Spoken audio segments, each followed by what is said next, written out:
The Fabulous 413 podcast is funded by Eastworks, 4 floors of makers, artists, and entrepreneurs located in the Mill District in East Hampton, where community happens. Learn more at eastworks.com. Welcome to the Fabulous 413. I'm Khalees Smith. And I'm Monty Belmonte. Later in the show, a grape that I've only encountered once before. And that I'd never heard of. At Tip Top Wine Shop in East Hampton. Speaking of East Hampton, that's the location for one of our Live Music Friday guests' last shows in the area as Cheap City joins us to say farewell. And just southeast of here in Providence, a magically hidden art installation thrived in secret for 4 years. And now there's a documentary about the space itself and the people who built it that you can see at Amherst Cinema. This is an incredible tale. Artists set up an apartment inside Providence Place Mall, going undetected for years. We all hated the mall when it went up, right? Nobody wanted that to happen. Shortly after, a developer comes in and says, I'm gonna knock down your home. I just had this idea, we should live in the mall.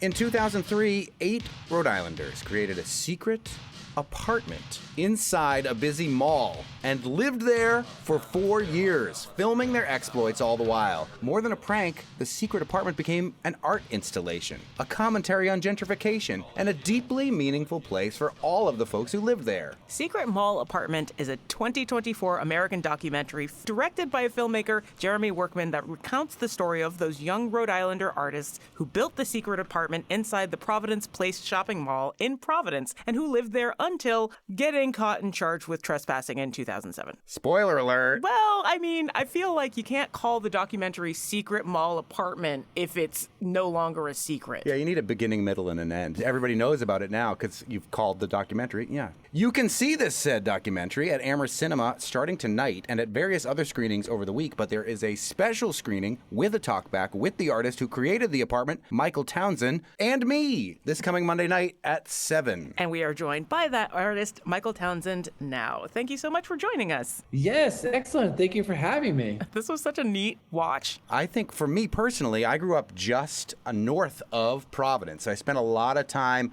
around Brown University, around RISD, in that art scene there, and knowing how wonderful and quirky an area this is, and then leaving to go to college, etc., and hearing about this gigantic mall being placed down there. It's interesting for me to see how you could repurpose this bastion of American capitalism into a commentary, an art piece, and a living space all in one. But for those who have not yet seen or heard about the documentary, Michael, tell us what inspired you as an artist to make an apartment in a mall. Well, let's just get some context about the mall itself. So this mall is a big one. Yeah. It was a decision by Providence to build a regional supercenter. It's one of the last of its size in the United States. So in the late 90s, they committed to an 11-story, 1.3 million square foot shopping mall. This was one of the largest construction projects in Rhode Island's history. It received one of the largest tax breaks in Rhode Island's history. And when it opened in August of 1999, that sent off a sort of a shockwave of development projects that less than a mile away from the mall affected me deeply. I lived in the industrial mill buildings west of downtown Providence, Rhode Island. These are the big industrial mill buildings from the 1800s that at Providence's peak made it one of the richest cities in the United States and currently represent hundreds of thousands of square feet of effectively empty space. Mm-hmm. They're not great because big businesses don't want to move in and some landlords will buy them up, and what they like to put in them are artists because they will not complain. You got a leaky roof? No problem. No heat? No problem. No air conditioning? No problem. The only thing they want is cheap space to live and work. Yeah. And I can't emphasize that it's both of those things, not one or the other. Mm-hmm. So we have just west of this gigantic mall about low-end 300, high-end 500 artists living and working within a couple blocks of each other. And a development project came to our neighborhood and they said, you know what, we got a great idea. Check it out. How about we evict all of you? And we're going to knock down the buildings that you live in, which will make room for parking lots, a new strip mall, and a supermarket. Mm-hmm. What do you guys think? This, of course, as you can imagine, leads to years of discussion, arguments, and fights. So for 2 years, I dedicated my life to trying to save the historic mill buildings in that neighborhood.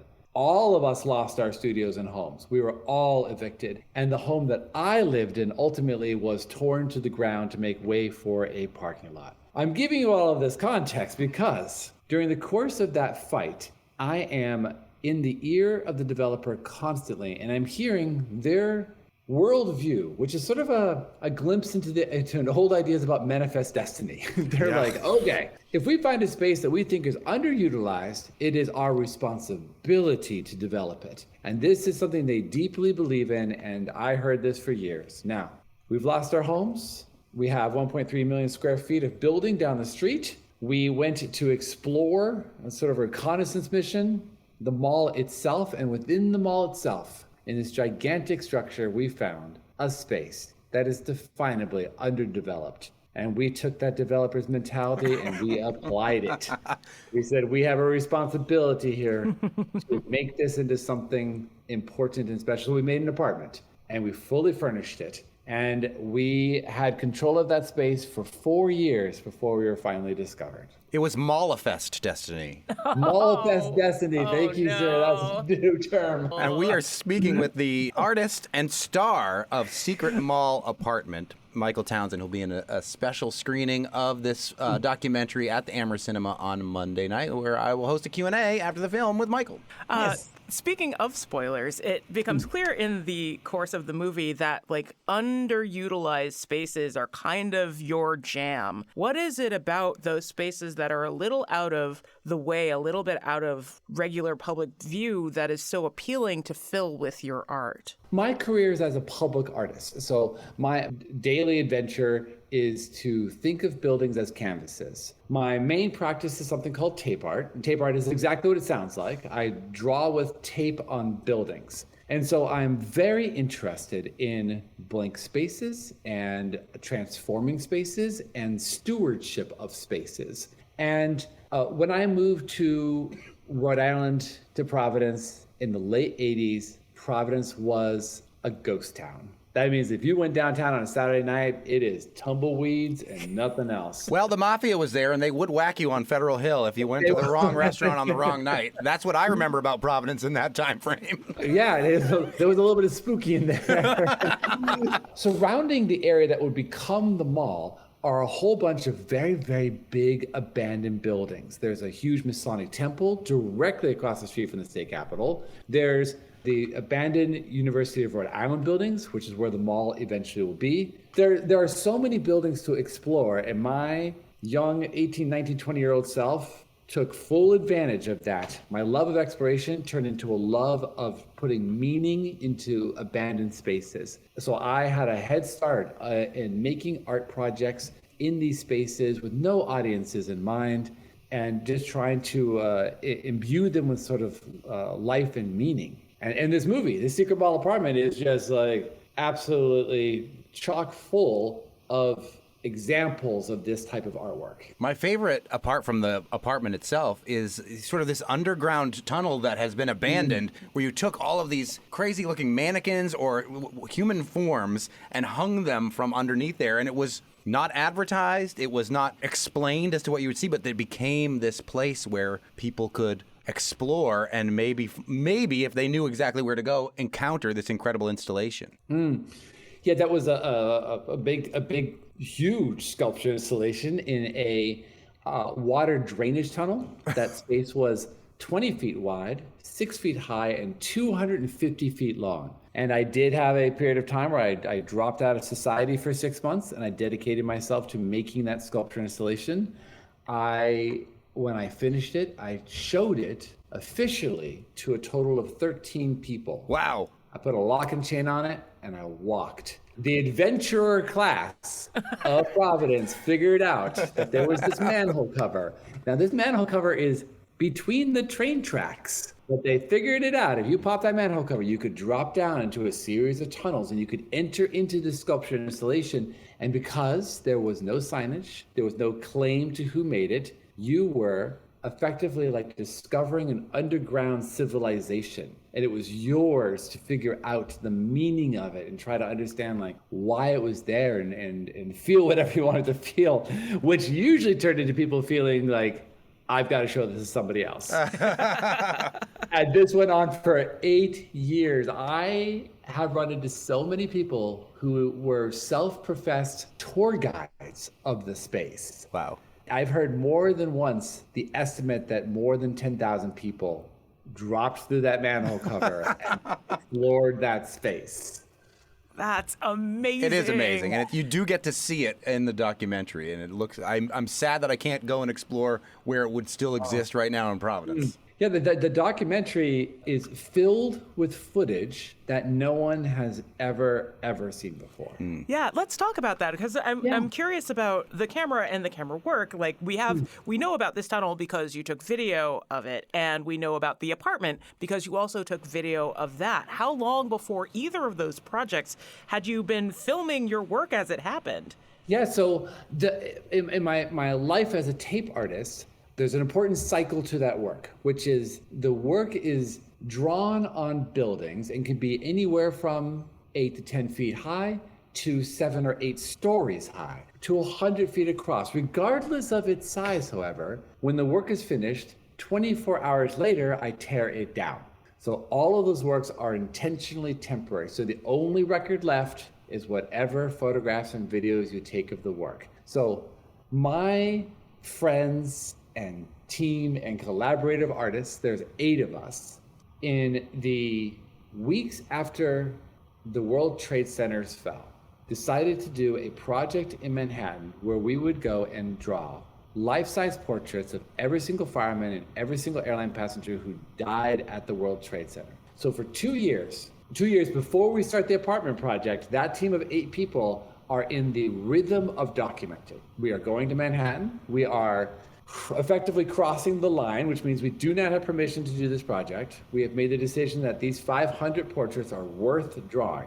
We are overbrimming with art righteousness. And so we've got the art righteousness. We have spent back in Providence 2 years fighting City Hall and developers, and we are documenting all of the time. So by the time we start our project where we're moving into this mall and we're building this apartment, we are in the habit of taking out cameras and documenting the process with no audience in mind.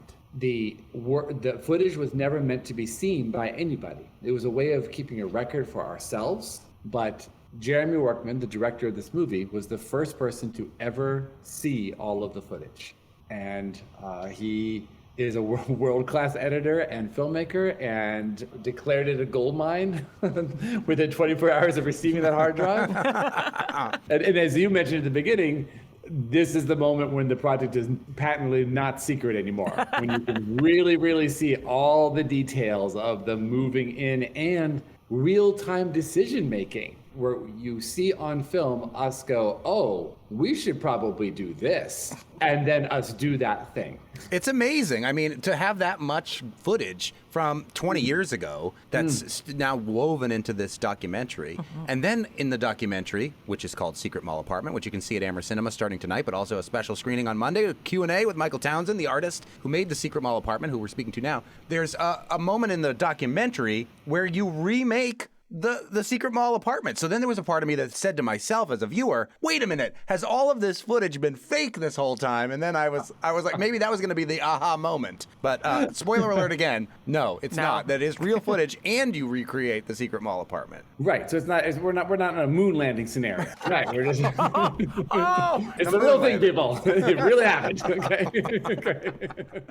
There's a part of me that wonders, Michael, because of, from the documentary, what you were doing, because of what you explained about your 9/11 installation that was without permission, but a beautiful intent. There's a graffiti element. There's a guerrilla element to all of it. And to try to live into a mall where you're not supposed to be for 4 years, do you, despite the fact that tape is not so much of a dangerous medium, is adrenaline and fear the medium that you most entices you as an artist? I do think that there is a small trickling undercurrent of that all the time, yes. When you look at the really large tape art drawings and you calculate like, wow, they're spending a lot of time more than 20, 30, or 40 feet in the air. Inevitably, there is an adventurous and very sort of like visceral and physical aspect to all of this work that is being made. In order to do it, you are inevitably taking risks. And I think at the heart of that, what you witness in the movie is a lot of artwork being done without permission, which is, I think, for some people, sort of the first time they're getting a full like face full of non-permission art. Like, you know, it sets up this strange paradox because you're like, oh, I think I really like this work. ... It's illegal. Right. So we're in a scenario where we're making work without permission, and also work that that's unfundable. So you have artists that are really giving their all, like all of their money, all of the risk taking, willing to take the hit if things go south. And it's incredible to have all of those projects under one roof. It's interesting too, because the impermanence of it is, an expenditure that the artist are making, despite the fact it's going to go away. You're called a tape artist, and the only reference we have it is on tape, like videotape maybe. And, it's illegal, but it's not harming anyone. Like, how hard is it going to be to take a piece of tape fireman off of a wall? And far more removable than like standard graffiti. Right. Yeah. Graffiti. Yeah. And I am a defender of graffitos. Same. It is a lot harder to clean that up in an illegal setting than it is tape. And it's, who does a secret mall apartment really hurt? So again, spoiler alert, you get found out. It's a fun part of the movie to watch. And you're banned from the mall for life and have to pay restitution, it says, in the documentary. What is would you have to pay back rent on a secret mall apartment? It was fortunately very, very little, because this is a shout out to Providence. Providence is a very art-friendly city. Yes. So I did have to go before a judge. And in that courtroom, I said nothing. So this is within 24 hours of me being arrested. So the lawyers for the mall make I'm going to refer to it as a critical error. They decide that the way to illustrate that I'm out of control is to describe the apartment in all of its intimate details. They're like, well, if we describe everything, a 4-piece sectional couch, entertainment section, a China hut with matching China, and the more details they gave, the more the judge just sat there, arms crossed, shaking his head, and he finally looked up. He's like, look, I don't know what this is, but it's not criminal. So he's like, Michael Townsend, we're gonna give you misdemeanor trespassing, $60 fine, and dial it down for 6 months. We're going to give you someone to check in with to make sure that you are, in fact, keeping it dialed down, but just quit it. Yeah. And this is a good read. This is someone realizing that we are not pranksters. Right. That this is not a fly-by-night operation, and the amount of effort it would have taken to do that indicates that there's something deeper happening in the background. And I really do think that is a Providence-centric response to hearing those details. I feel like if this had happened in New York or Chicago, they would have been like, we got to get you locked up or something. Yeah. Just a little bit. It's like you have a whole china cabinet in there? Yeah. 2 of them? So the people who had, let's say, a zero chill about this and no sense of humor is the mall itself. I want to emphasize, though, that the Providence side of the mall, Providence management, I think, could have rolled with it and capitalized on it. And everybody in Providence who found out about this was like, anybody with even an atom of marketing smarts was like, you got to take this apartment and you got to bring it into the mall where everyone can see it and charge money. Everyone understood that this was something that people would be attracted to. Yes. The mall is owned by that time by General Growth Properties. They're no longer the owners, but at the time they owned it. They're in Chicago. And they own 250 malls nationally. They're a franchise. And so all they're saying from a distance is a huge security breach that is getting international news and is very embarrassing. They are not happy. Right. And so first things first, get rid of the apartment, wipe it out, and then sick lawyers on me for months and do their best to sort of bury or embarrass me. What a waste. What a waste. Exactly. What a waste. Now, that said, here we are, almost 20 years later. The mall is bankrupt. The mall is $255 million in the hole. The mall was given a receivership, which means that they were given a financial babysitter to try to guide them out of the hole that they dug for themselves. The receivership's interesting because they didn't cause the problem, but they're here to sort of like look for ways to get out of it. And one of the ways you can do that, one of the great acts of goodwill, is to show this movie at the mall. And they did it. Whoa! They invited the director and then had that little tiny dilemma of, if the movie's showing, do we unban this guy? So I met with their team. There's 9 of them, lots of suits and ties, PR people, security people, administration. And we had the conversation. I was like, look, we can make this fun. You guys need good press. Let me in the mall and take me off of my leash, and I will do tape art in your mall. I will build a beautiful little like mini reproduction of the apartment in your cinema, and I will be here for the Q&As, and it's going to be a blast.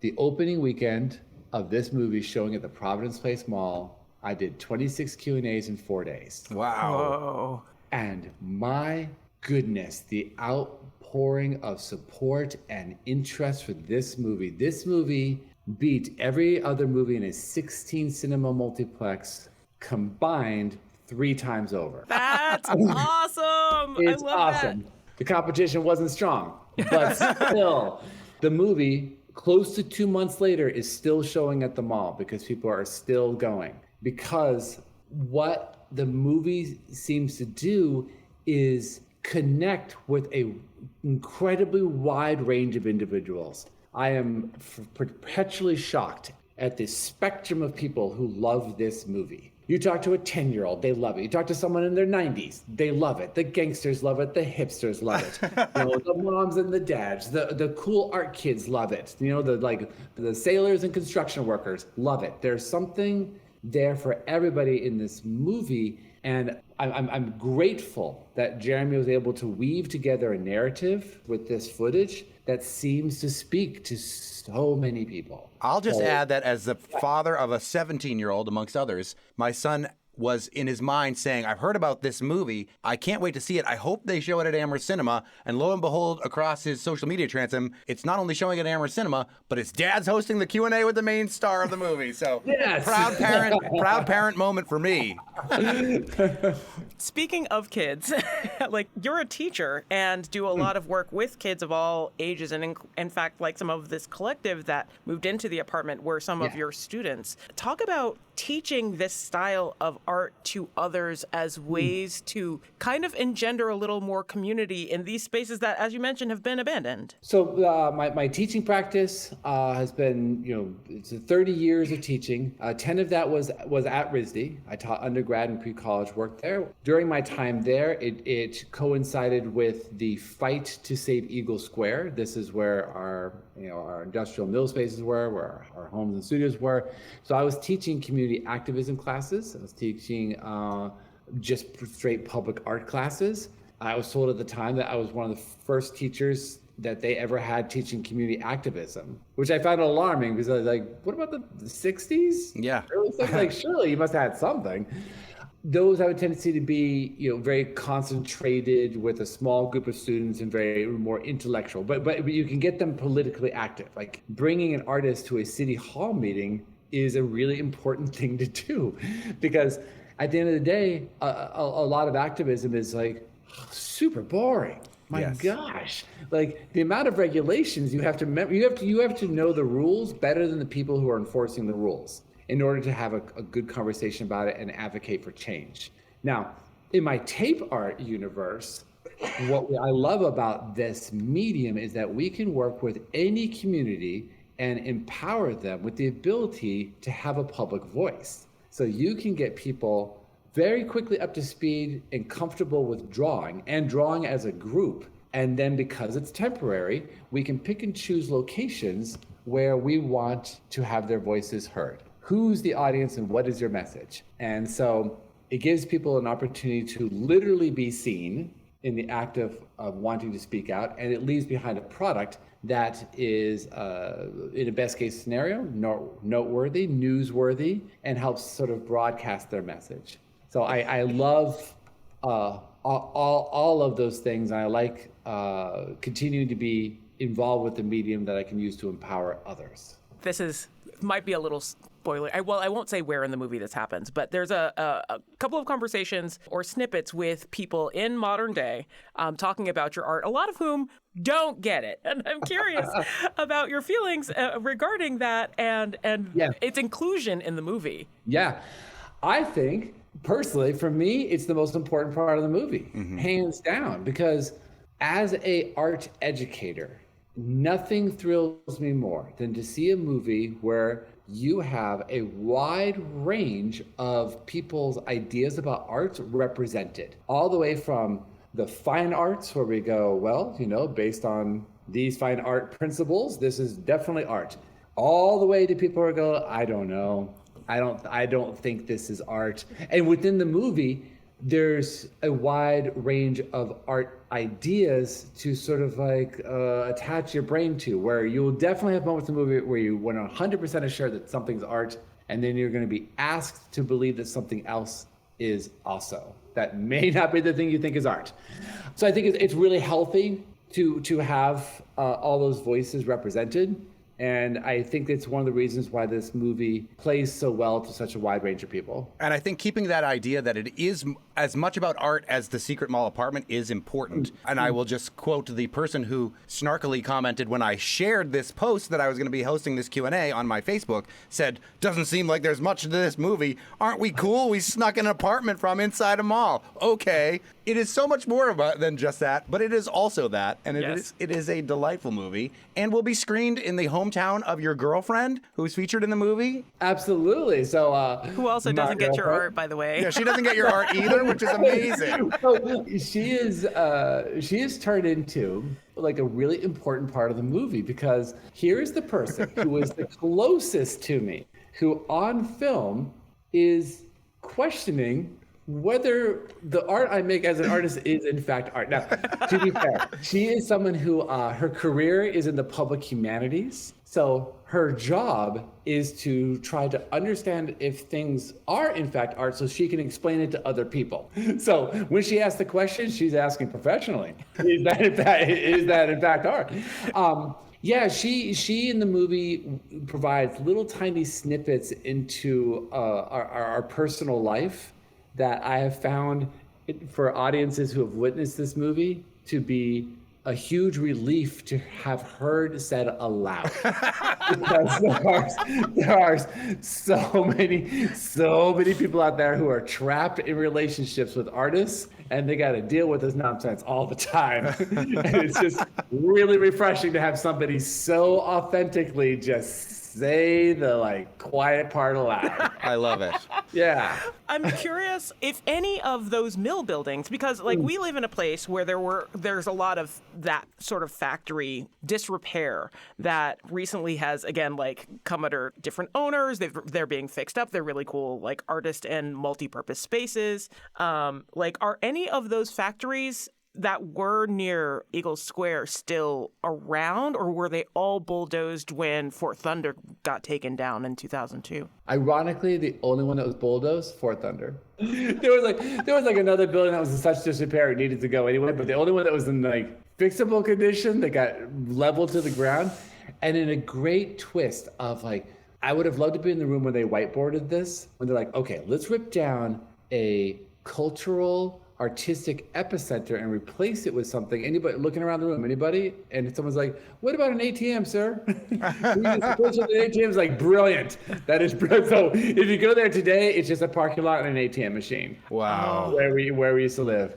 Brutal. Now, the buildings that I spent several years advocating so hard to have saved, some of them have turned into condos. And some of those condos are now worth $500,000, $600,000, $700,000. So through our advocacy as artists, we managed to save the biggest and most profitable version of their development project. And because of those condos, being successful, the mill buildings all around that neighborhood are now all turning into condos and apartments. And because of that, I have not left this neighborhood. I have been there. I've survived 4 evictions, and I now have a space there. I am being slowly gentrified out of my neighborhood. The hard work that I had put in, it's like no good deed. Hoist with your own petard. Yeah, it's so tough. I think the lesson, if there's a lesson here, is that my 30-year-old brain was fixated on saving historic mill buildings. To me, that was it. You save the mill buildings, you save the historical context, you've done a good job. My 50-year-old plus brain is you don't just save the buildings, but you have to have a say in what happens inside those buildings. And that's the extra layer that I just wasn't prepared for at that time. And that would be mixed use, affordable housing, things that house nonprofits, sustainability models, because there are plenty of models where a building could be financially sustainable and not driven strictly towards a profit model. And now I know. So in all the work that I do nowadays, rattling swords and talking to city officials, that's where my energy goes. What's happening inside the buildings. Similarly, what are your feelings about the fact that the dying mall now wants to put apartments in to try and make up the difference? The apartment idea was a fleeting fancy. They had a moment, they lost their JCPenney, so they lost an anchor store. So they're going to lose a tremendous amount of space. They already know they're like scorching towards bankrupt, and places to live, like turning them into apartments is a model that has worked in other malls. And in fact, when they build new shopping plazas, they build lifestyle centers. So they don't build malls anymore. They build things where you have retail on the first floor and apartments on the second floor. So the evidence is there that can work. And they decided not to do it. They just expanded the parking lot instead. We can't see their spreadsheets. We don't know why that decision wasn't made, but they obviously will need, going into the future, to make some pretty bold decisions and change what they're doing, because it's not working currently. And they can't fail. We cannot cheer them on to fail, because this is one of the largest organs in Providence's body. Yeah. If that organ fails, Providence will become sicker. Well, you could go see this documentary in the Providence Place Mall in Providence, Rhode Island, because it's been wildly successful where it could have been banned. Yes. But if you're listening to us here in Western Massachusetts, you've got an opportunity starting tonight at Amherst Cinema to see this documentary, Secret Mall Apartment, and a special screening on a Monday night at 7 o'clock with the star of Secret Mall Apartment, the artist creator of said Secret Mall Apartment, Michael Townsend, who's been joining us. I'll be there in conversation with you again on Monday night. It should be a great time. Thank you so much for joining us here today. Very good. I look forward to it. I will see you on Monday. And and I'll high fives to anyone who comes out to see the movie on Monday night. Soon we'll help the area bid farewell to the Art Rock ambassadors to Cheap City as they prepare to leave for Western Mass for faraway shores. But new beginnings deserve a toast for certain, and unique sounds deserve unique grapes. So we'll head to Tip Top Wine Shop, where Miranda Brown has a solution for both queries. You're listening to the Fabulous 413 on 88.5 NEPM. The Fabulous 413 podcast is funded by Northeast Solar, homegrown in Hatfield, Massachusetts, and providing energy savings for their customers for over 10 years. Learn more at northeast-solar.com. The Fabulous 413 podcast is funded by Window World of Western Mass, a local family business with experienced craftsmen offering vinyl, composite, and James Hardie siding. windowworldofwesternma.com. The Wine Thunderdome has returned to Tip Top Wine Shop in East Hampton, where usually we are with Lauren Clark and Miranda Brown. But Lauren Clark's taken a little bit of a vacation, and Miranda Brown is going to make sure that there is no tie. It's just the three of us here right now. But some exciting things happening in East Hampton near Tip Top. Next week begins Food Truck Fridays. Food Truck Friday season begins. Woo! It's great. We have a little table out there. We sell glasses of wine. We're right next to the beer tent. It's put on by a man building in the back of the mills in East Hampton. And there's a rotating cast of delicious food trucks and bands. Nice. And you were saying that there was like a bratwurst truck last year? There was a bratwurst truck last year. It was new a dish. I think they're from Westfield. I can't remember the name of them, but it was delicious, and I hope they return. I mean, the bratwurst truck is my favorite thing that happens at Solid Sound. There's never a line. Yeah. It's absolutely delicious. I wonder if it's the same truck. I hope that it is, Yeah. low-key. Miranda, what are we drinking today at Tip Top here in East Hampton? Today, I felt like I really wanted to showcase this little grape called Pineau d'Aunis. Pineau d'Aunis. Pineau d'Aunis. So I have a couple of red blends from the Loire Valley, which is where Pineau d'Aunis is grown. It's a cute name. Pineau d'Aunis. It's like a donut-flavored Pinot Noir. It's not. Dunkin' Donut. I'm like the mayor of Dunkin'. This is the face of Dunkin' Donuts right there. That would be pretty gross, actually. Pineau d'Aunis did avant-garde choreography in Germany. Yes. Oh, wait, that's Pina Bausch. Fantastic. Unbelievable. I made a Monty joke, and it's too esoteric for anyone in this room. That's who I am. Low-minded humor for high-minded people is the way that I usually do it. You do high-minded humor for middle-minded people. I guess. So Pineau d'Aunis, it's a not very common grape. It's mostly in the Loire Valley is where it's grown, is where it's from. I think it kind of got hosed by phylloxera, and then in the 50s and 60s, a lot of winemakers started ripping it out to just because it's fickle and it's, they can make more money growing Cab Franc or something like that. It just got, big wine industry. But then I think in the last 25 years, it's kind of started making a little bit of a comeback, but I just think it's a really cool grape. It's usually in a blend. It makes a really great rosé. Yeah, it's real fun. So this first one is made by Francois Chedane, and it is 40% Cot, which is what they call Malbec there, 40% Cab Franc, and 20% Pineau d'Aunis. I didn't know that they called what? Malbec, they call it Cot, C-O-T, with a little circumflex over the O. Oh, Cote. But not coat like Cote de Rhone. No. Or Cote Roti, which I had my very first one ever on Mother's Day. How was it? It was great. Your dreams have been realized. You can die happy now. It was like a missing piece of my wine snob puzzle where Cote Roti is a place, but it's usually a blend of Syrah and Viognier, like a red and white together, which I've had imitation Cote Roti, like from Australia or something like that. But it was great to have a real one. Yeah. Nice. This smells like beef stewed with cherries. Beef. Tobacco? Yeah, definitely tobacco, like a little foresty, but it smells like roasted beef with fruit. It's this one's a really good food wine. It showed up, I think, on Asimov's Thanksgiving wine list last year. Asimov, the New York Times wine writer. Yes, I say that like I know him. I usually have to remind myself, I'm like, is it Eric Asimov or Isaac? I think they're related. Are they related? I'm pretty sure they are. Because you had to clarify for me, because I'm like, since when did Asimov do wine? So I'm used to him coming up with rules for robots. Right. A robot may not harm a human being or through inaction allow a human being to come to harm.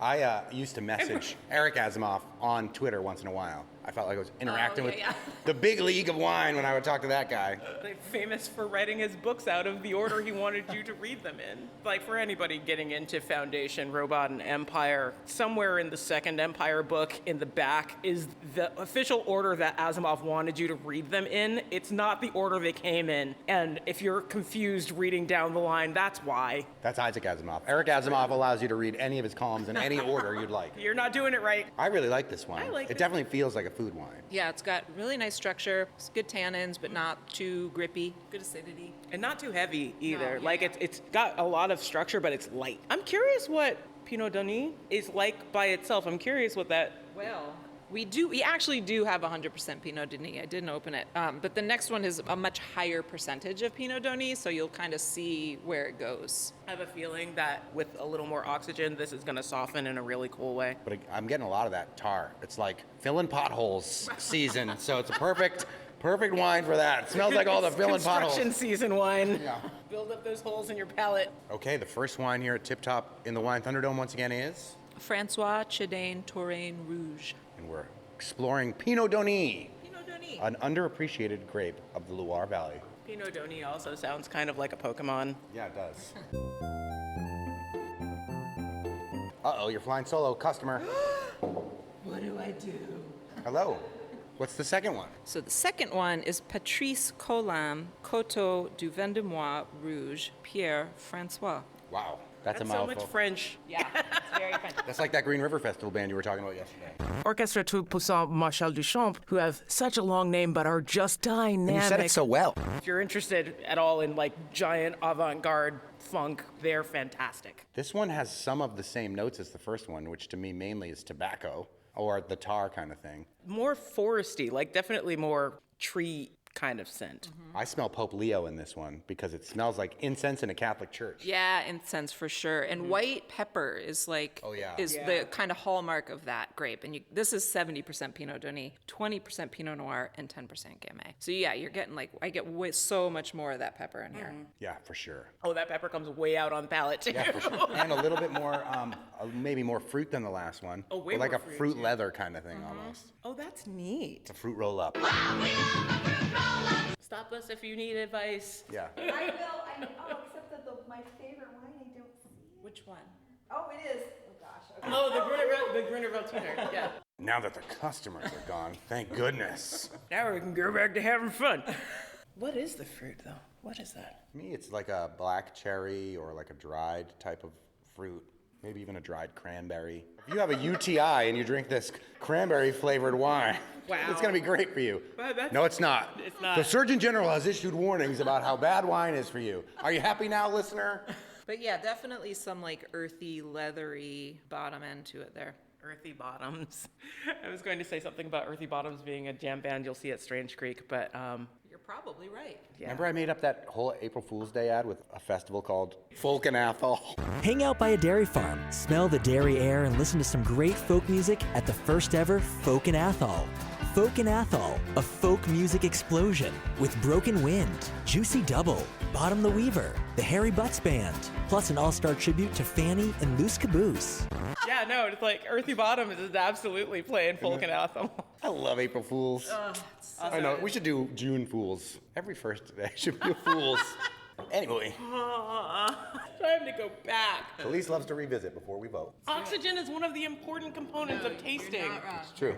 So in the first wine, the Loire Cab Franc is really making itself known. It has entered the chat. And by that, it smells like fertilizing Hadley in the asparagus season. I knew I was a wine snob the first time when I was in Northampton, and I was standing outside, and I smelled the air, and I said, I smell Cab Franc all of a sudden. Former City Council President Bill Dwight said, that is the fertilizer on the fields of Hadley. And I was like, aha! Wow, that's impressive. Yeah, it lost that pile of fruit, and the blood is still there, but it got way funkier. They're both organic. I think this one is also biodynamic. So they're kind of natural wines that don't really look like natural wines. They look pretty straightforward. I just like that Malbec is called Cot. Makes me want to lie down in a tent. That's where it came from. Malbec is originally from France. People think Argentina, but it's really from France. The pepper turned up, and so did the fruit. And wine number 2? And wine number 2. Yeah, this one has not changed as dramatically. Still smells like the new Pope. It smells black? Wait, what? Because the new Pope Yeah. is black? Okay, so here's the thing. On one side of his family, Dominican Republic, definitely Afro-Latin. And then on the other side, Creole from Louisiana. There's black on both sides. Personally, I'm just excited that we have a pope that has almost definitely had a Maxwell Street Polish sausage, because that is my favorite thing about Chicago. I'm Abe Froman, the sausage king of Chicago. Yeah. They might not be as good as the sausages that may show up on Food Truck Fridays here, but I bet they're good. They're incredible. Chicago Pope. I think he's a White Sox fan. I think I read that. I believe this is the first Pope who knows who Wilco is. I bet you're right. I don't know if that's true. I mean, he's got to know who Wilco is.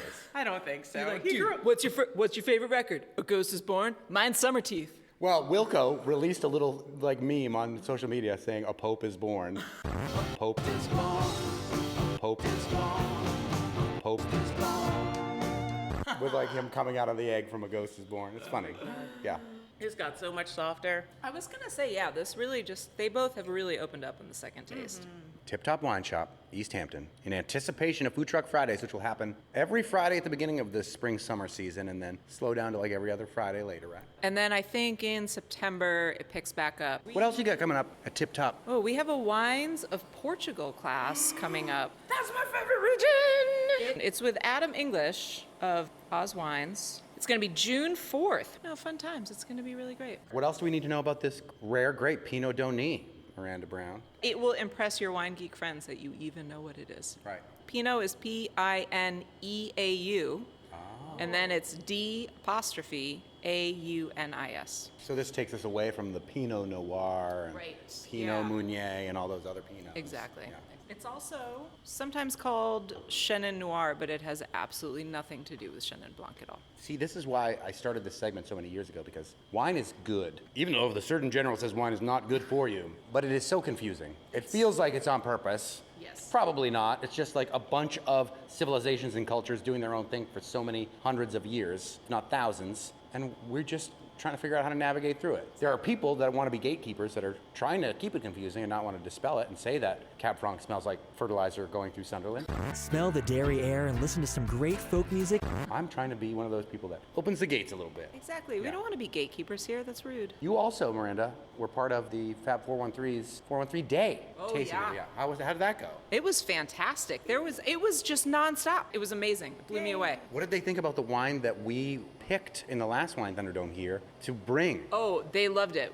I went through so much of it, and like people came directly from City Hall to here and to buy. We sold out of the red. Wow! Like I got a text from my friend who was watching the shop for us. She was like, I think you're out of that one. Do you have any more? And I was like, no, I do not. Sorry. No, wow. Nope, it's gone. Yeah, it was awesome. We're glad. We are glad. And now it's time to vote. And this Wine Thunderdome, of little consequence other than our own self-edification and enjoyment of the grape Pinot Donny. Who is ready to vote? Pierre-Francois.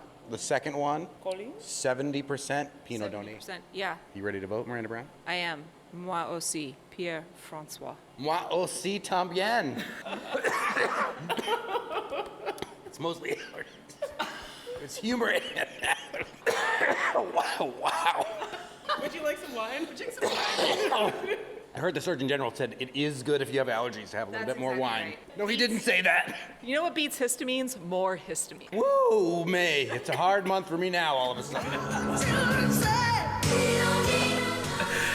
Next up, Live Music Friday with the art rock post-punk grandeur by way of documentary, Cheap City. You're listening to the Fabulous 413 on 88.5 NEPM. We'll explain that in a second.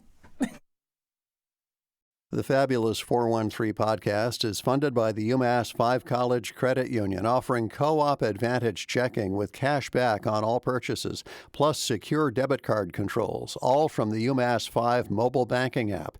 Insured by NCUA, umass5.coop. Welcome back to the Fabulous 413. It is Live Music Friday, and we are joined by Clover Nahabedian of the band Cheap City. Self-described as what would happen if Zappa and Fugazi were, for some reason, collaborating on a disco record, the band affirms that they were tasked by the city government of Cheap City to document life in that town. And what emerges from those efforts to archive the town's existence is a post-punk theatric amalgam of sound that brings in many instruments, many slices of Cheap City's life, and makes them a psychedelic snapshot of the town and experiences they've set out to represent. The band is performing a series of farewell shows as they prepare for one of their members to move very far away, one of which will be at East Hampton's Marigold Theater tomorrow, Saturday, May 17th. From the band Cheap City, we welcome Clover Nahabedian. Let's hear a song. Yay!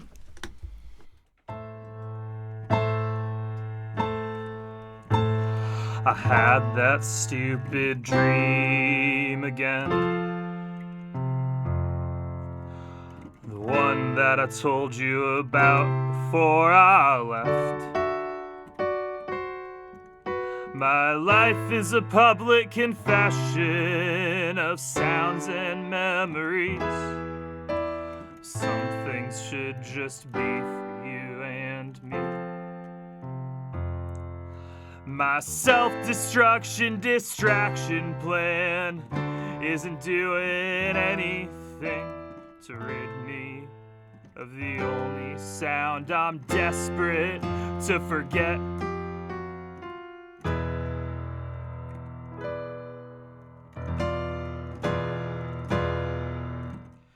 Melting ice cream sandwich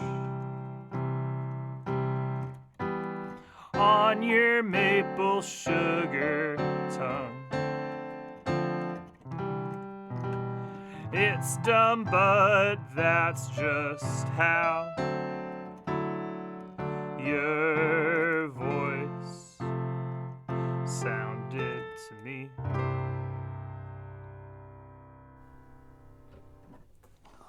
That is Clover Nahabedian from Cheap City, who is performing one of their farewell shows this Saturday, May 17th at East Hampton's Marigold Theater. I do want to talk to you about the elaborate directions you have on getting to Cheap City. Oh, I got answers. Because it starts with a very specific set of coordinates and then like gets even more elaborate after that as to how you actually get there, which is fascinating. I missed the actual coordinates, but looked at a lot of your videos and was trying to identify Cheap City and was unable to do so. So maybe if I had these coordinates, I would be able to do so. You do have to follow the instructions extremely carefully. And you have relationships to both Amherst, which you formerly lived in, right? Yes. And now most of the time are in Providence. Correct. And quick aside, if you were listening at the beginning part of the show, you saw Secret Mall apartment at the Providence Place Mall. I did see the Secret Mall apartment at the mall. Talked to Michael for a little bit. Really interesting dude. Tell us what happened at the end of the screening. Oh, okay. So it wasn't announced that he was going to be there. But at the second it was over, he ran in front of the screen and shouted, "Secret Q&A!" So this could be a fun time on Monday night. We'll see. I mean, it's less secret, I guess. That is the way that you do it. Yeah, no, these coordinates are very public, and the rules are very specific. Like, you have to sleep for exactly 4 hours and 19 minutes. You have to go to roads that are dead ends that stop being dead ends. It's so neat. Thank you. And I can talk about the specific coordinates. Sure. Where I don't know if this is still there. I haven't checked in a few years.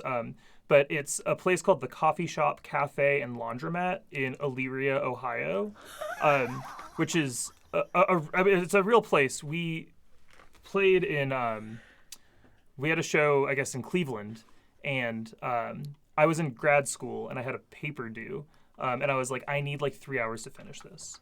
Can the band please just drop me off at a coffee shop or something? And I typed that into Google Maps and they brought me to this place, which is sounds like a coffee shop, is just concrete and cinder blocks, and they serve styrofoam cup coffee and sloppy joes, and there's just washing machines all over the place. It's kind of and I was like, oh, surely I can just get on the Wi-Fi here. No. I asked her, we don't even have internet to begin with. Wow.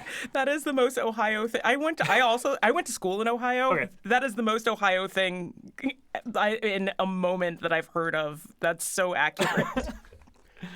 We're speaking with Clover Nahabedian from the group Cheap City, who will be performing one of their farewell shows tomorrow, Saturday, May 17th at East Hampton's Marigold Theater. As I was mentioning, we both of us looking through your music videos, and you have an epic music video that is a ballet in 5 parts. It's beautifully filmed and very interesting. Tell us about that project. Well, when we started the band, the idea was we only wanted to make music that people could dance to.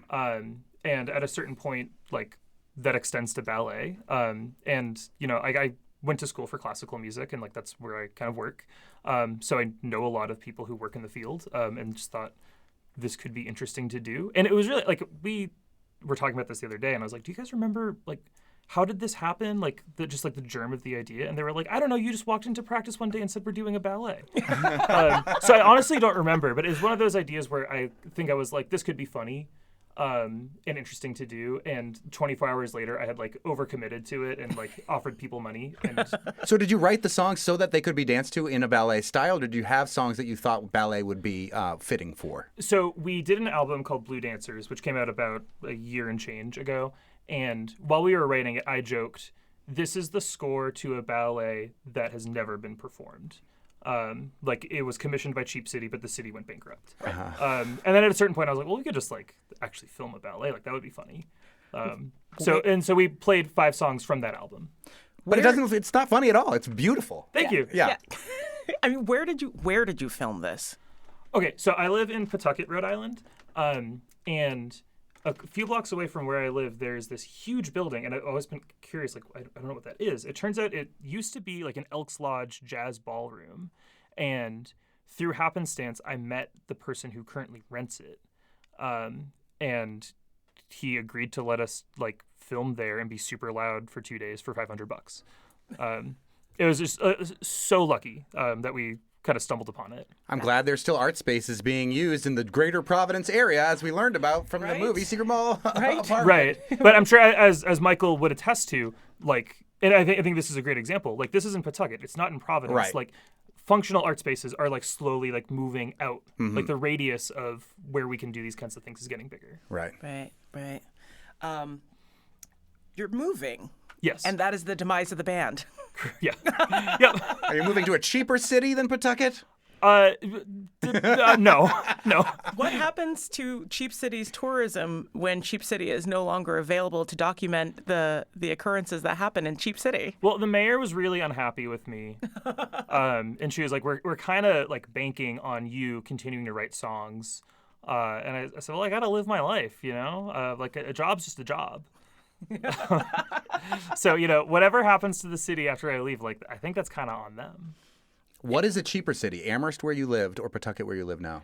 I don't know. I lived in Amherst in 2013, so I assume things have changed quite a bit. Pawtucket is fairly cheap right now, but frankly, one of the reasons I'm moving, I'm moving across the country, but yes, if I wasn't, I would be not staying in my current neighborhood just because you can see it getting developed, and I can read the writing on the wall about that, you know. Yeah. Talk about Providence area versus Western Mass for music. Yeah, I mean, the thing that I went to college here, and that's kind of how like we all ended up together. And the thing that I loved about Western Mass at that time, and I'm a little kind of disconnected from what DIY is like here now, but the thing that I loved was just the extreme concentration of people looking for interesting places to do stuff. And I think Providence and Western Mass are very much alike in that way. And Worcester, too. I think they're three areas that have been generally overlooked by the larger music industry. And it has forced people to look for like interesting ways to make interesting art happen. So those are the things I really love about like this part of New England. Well, before we run out of time, let's hear some more of your interesting art. We've got Clover Nahabedian from Cheap City, who's doing one of their farewell shows tomorrow, Saturday, May 17th, at the Marigold Theater in East Hampton for Live Music Friday.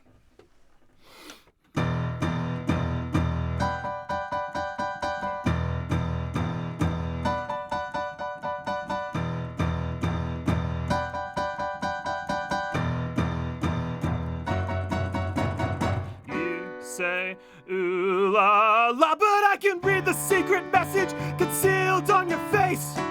Missing you dearly is the metastasizing cancer that's been blooming in my brain. I'm feeling distant, I'm a world away, so pull me in close, hit the switch. I wanna look into your eyes when you plunge that thing deep into the side of my face. Never gonna say what I had to say. Never gonna do what I wanted to do. Never gonna say what I had to say.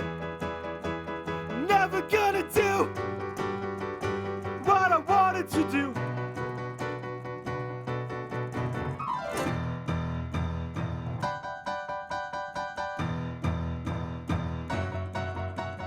Hard to see my blood on the sidewalk when it always seems to rain. I desperately submit a formal request, but things never really seem to change. And so deep down, we all know I must deserve to feel this sad, since you act so self-righteous and treated me so bad. Never gonna say what I had to say. Never gonna do what I wanted to do. Instead we say maybe okay, whatever, yeah, sure, that's fine, you're fine, okay. I'll never be okay, yes, no, yes, I'm fine with the pressure, so maybe okay, yes, maybe okay, never, maybe okay, yes, maybe okay, never.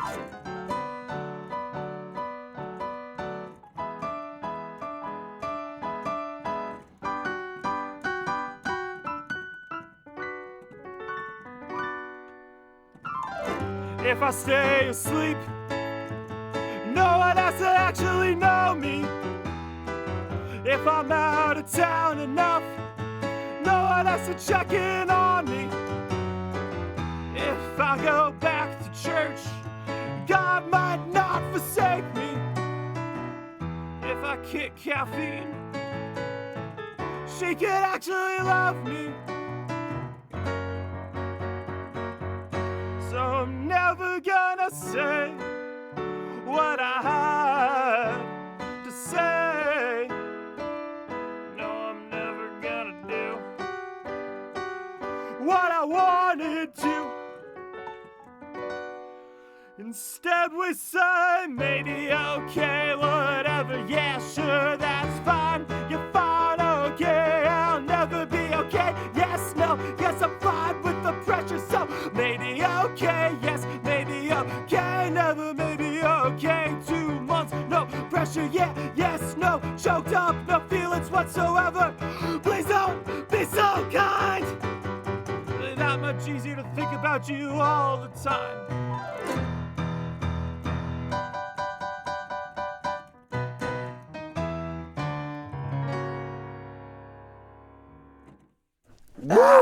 Clover Navedian from Cheap City playing tomorrow, May 17th at the Marigold Theater in East Hampton with another theatrical local band that we love, Leafies You Gave Me. Yeah, perfect pairing, honestly. Thanks so much for coming in today. Thank you so much for having me. This is great. I'm Monty pleasure. Belmonte. I'm Clee Smith. We'll see you next week on the Fabulous 413.